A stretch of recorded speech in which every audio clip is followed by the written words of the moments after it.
I'm going to share with you some secrets that the biggest and most profitable e-commerce businesses leverage to build empires. Many of these are opposite of what you'd likely hear on forums and Facebook groups and things like that, right? These are things that the big guys, the biggest brands in the world have developed over time, and they're not very common.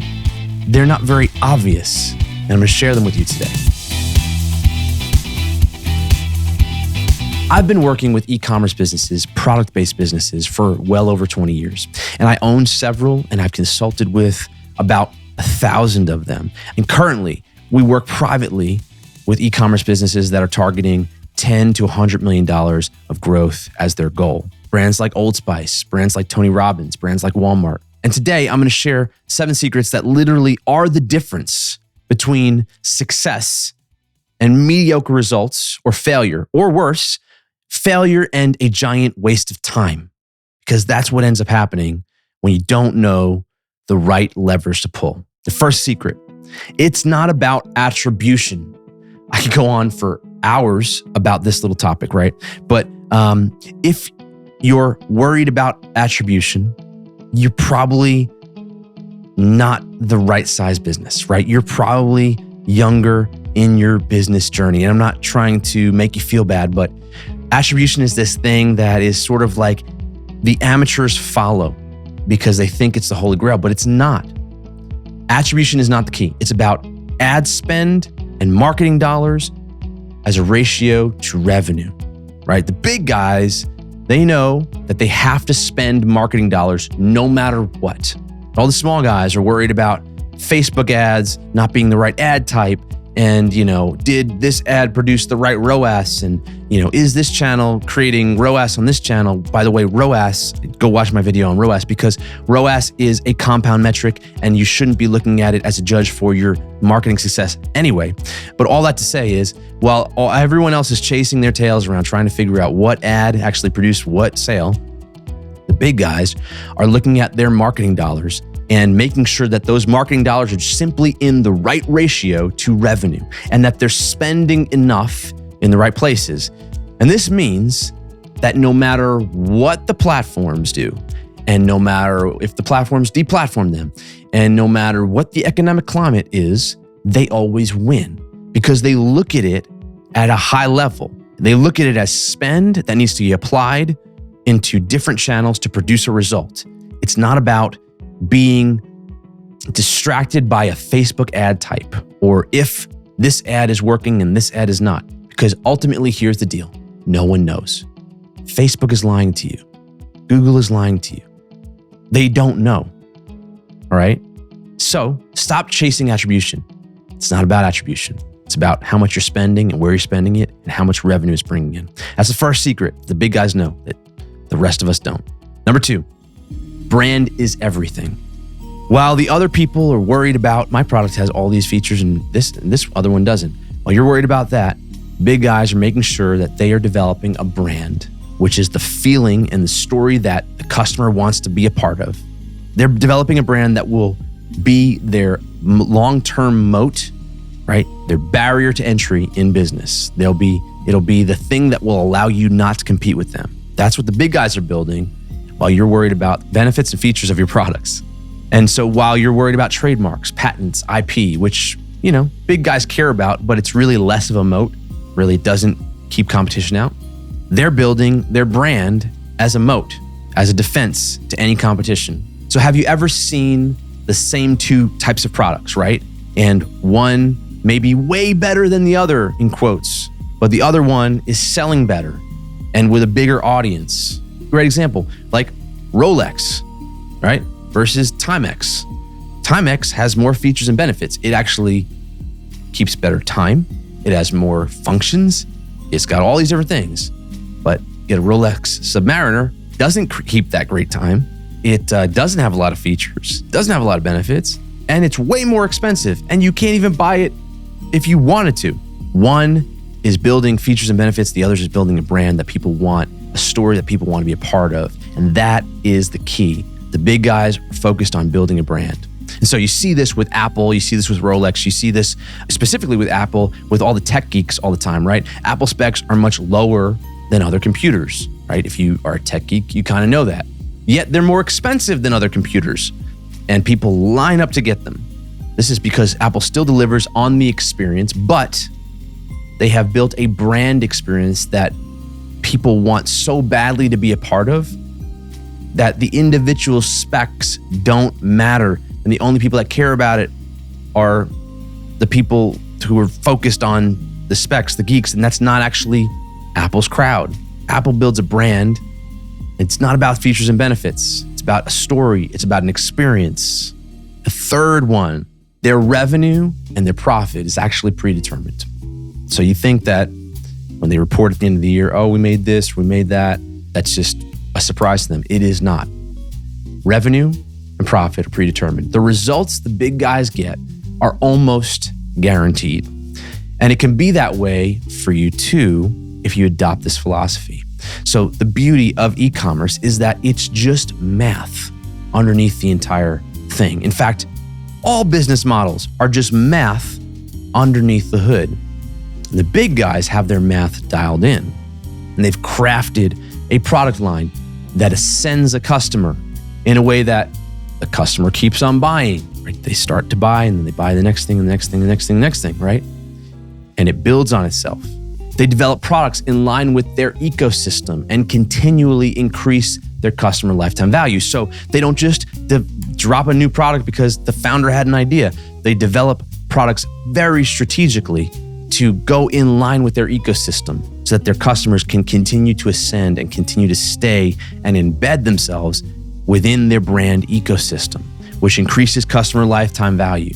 They know exactly what a customer is worth to them. They then determine exactly what they will spend for the year to get more of those customers and what activities they're going to do to actually get more of those customers. They can do this because they know the return on a customer, since they've engineered their product and their business model to produce a return. And that is the key. A lot of people have just created a product and they just want to sell it. Now people are selling it.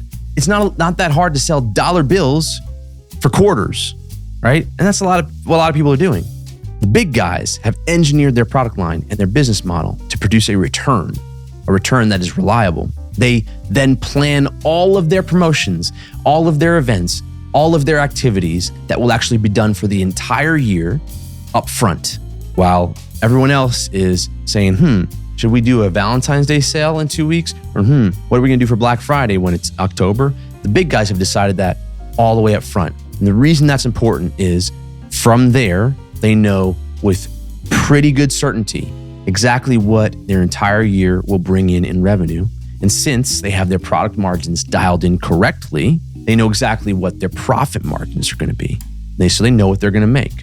They know what they're going to spend, what activities they're going to do, what promotions they're going to run, what product releases they're going to have. They know all that. It's pre-planned, and it's pre-planned because it's a math equation, right? And the output is whatever revenue they want based on the activities and investment they're willing to put in. While others are slapping products on their site and dropping products they feel like dropping them, or doing the next great idea, or here's one, chasing a trendy marketing tactic that they heard on some Facebook group or they learned about on a forum or something like that, or another company seems to be doing, and chasing their tail all over the place, right? And changing direction all the time. I'm making fun of it, but unfortunately is the case with so many companies that are struggling, right? The founder is changing directions constantly. The big guys aren't worried about all those things. They're not worried about the latest marketing tactic. They're not worried about the latest marketing platform. They're not worried about these things because they're engineering success. They're slow and methodical for a reason. And you can bash that all you want, but the most profitable companies in the world are not changing direction constantly. They're engineering the success for their entire year.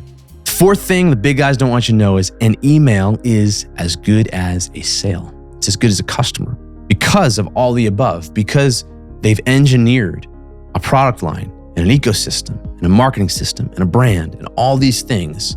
They've engineered that for success. They know the difference and the value of various marketing channels. They know that some marketing channels are owned and some marketing channels are unowned. In fact, Most marketing channels are unowned. While you may think, or many others think, that they own their customers, it's actually Facebook who owns your customers. While many may think that they have a great Amazon business, it's actually Amazon who has a great business, and they don't care about you. The big guys know the value of using all channels, all marketing channels, to feed into one channel, and that is their owned channel, right? Where they capture email or text message, but email primarily, and feed all channels into the email channel.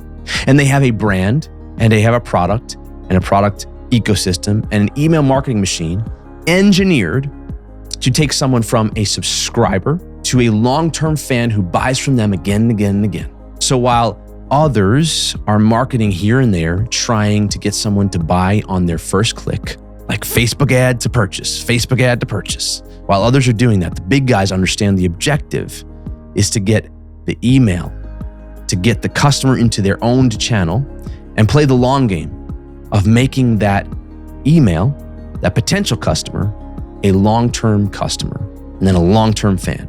The fifth thing the big guys don't want you to know is you should know your customers. The big guys know their ideal customer at a deep level. I call them e-commerce avatars. And I'm not talking about simple demographic stuff. I'm talking about the way the customer thinks, the reason they do things, their psychographic information, right? Learn that word if you don't know it. That is what the big guys know. And they know them in detail. They know why they buy. They know the result that that customer wants in life. They know how their brand and their products play into the journey that the customer is on to get that result. They know the aspiration of the customer in life. They know how the customer likes to shop. They know all those things and more.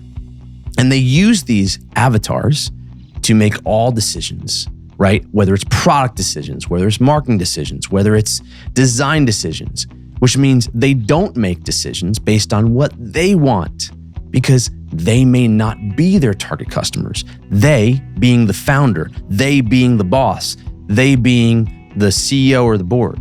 The big guys don't make decisions based on what they want. They make decisions based on what their target customers want because they know their target customers at a deep level. So while others are judging marketing campaigns and product releases and website designs and more on what they like, I've been around so many entrepreneurs that will see a marketing campaign or a website design and be like, I don't like that, I want to change everything. It doesn't matter what you like. I mean, it does if you don't want to make money, but if you want to make money, it matters what the customer likes. Big guys know that. The big guys don't care about what they like. The big guys care only about what the target customer likes. But of course, that takes knowing who your target customers are at a very deep level. And that is something that the big guys know as well and something you should know as well too. The sixth thing the big guys know that you may not know is the big guys become the only one. This is maybe the biggest strategic secret that I can share with you. The big guys are playing a game where their goal is to become the only logical option for their target customer if that target customer wants a certain result. The big guys are not comparable. And that is an intentional strategy. It doesn't just happen. It's not just happenstance that no one is a direct comparison to Apple. These companies, the big guys, work hard to understand their unique advantages, and then they leverage those unique advantages to a unique set of customers, right? Specifically decided customers, so that they are the only choice for those customers to get that outcome. So while others are chasing other brands, right? You're chasing your competitors' brands and becoming more like your competitors in the branding, in the design, in your website, in your marketing, in your product line, etc.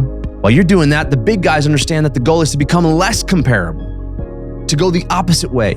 If you look at any of the most renowned brands, the most profitable companies, let's say Apple, is there any alternative to Apple if you want Apple? No. The only alternative is the opposite of Apple, which is Windows, right? And even Windows is trying to become more like Apple. There's no alternative to Tesla if you want Tesla. Everyone else is trying to do Tesla things, but there's only one Tesla. The way you know this is when there become knockoffs of your brand. Like that is an element that maybe you're on this path. The big guys know this. The big guys are becoming less like their competitors, not more. They become the only one. Number 7, the big guys know that business value is everything. The big guys are playing the long game. The long game is business value. Even if they don't plan to sell their business, even if you don't plan to sell your business, they build to sell their business. The big guys aren't moving fast and breaking things. That's what they want you to think, but they're not. They're slow and methodical. They're building with the end goal in mind, which is business value, company value. And there are only 3 ways to increase e-commerce business value. And I go over actually those 3 ways in another video, which I'll link below. But the big guys leverage all 3 ways. So while others are worried about the next sale that they're going to run, or the next promotion that they're going to run, or the next product that they're going to launch, and don't see any further than that, right? While other people and the rest of us are just looking at the next thing, the big guys are making sure that each sale, each product launch, each email is adding to the business value as a whole. And it's compounding because they can see the vision of where they want to be. They find that, they define that in the future. They know exactly what it's going to take to get there. And so these 7 things that the big guys do that many don't even know about. These things are critical e-commerce strategies that actually are how you build profitable $100 million brands. If you want to build a $1 million brand, same kind of thing. 10 million, same kind of thing. These are the things that you can't be taught. You can only learn them over time, over long periods of time, with a lot of money and a lot of experience. These are the things that I've only learned by doing it for 20 years with the big guys. These are the things that $100 million brands, $1 billion brands are doing. Things that you may not know, that most people don't know, and are often counterintuitive or counter to what you might hear on, social media or forums about how to start an e-commerce business. It's not about selling garbage on Amazon or building a generic Shopify store. That is not how you build a real business, right? Drop shipping stuff from China with no brand, that is not how you build a real business. That's a short-term play. It's these things and more that build $100 million companies with lots of profit. And these are the types of things that we teach in our mentorship programs, in our coaching programs, in all of our material. And these are the things that we actually help our private clients do who have a goal to be a $10 million, $100 million plus business. We've worked with lots of the big guys for years, like Old Spice, Walmart, Nike, Tony Robbins, etc. And our goal is to help all of the great brands that maybe haven't hit their stride yet, but are great brands with great products, help them succeed and be like the big guys. And so if you're a 6 to 9 figure e-commerce business who is serious about increasing your growth and value, go to Metacake.com, that's Metacake.com, to see if we're a fit or if one of our programs are a fit for you at your stage. And until next time, thanks and never stop growing.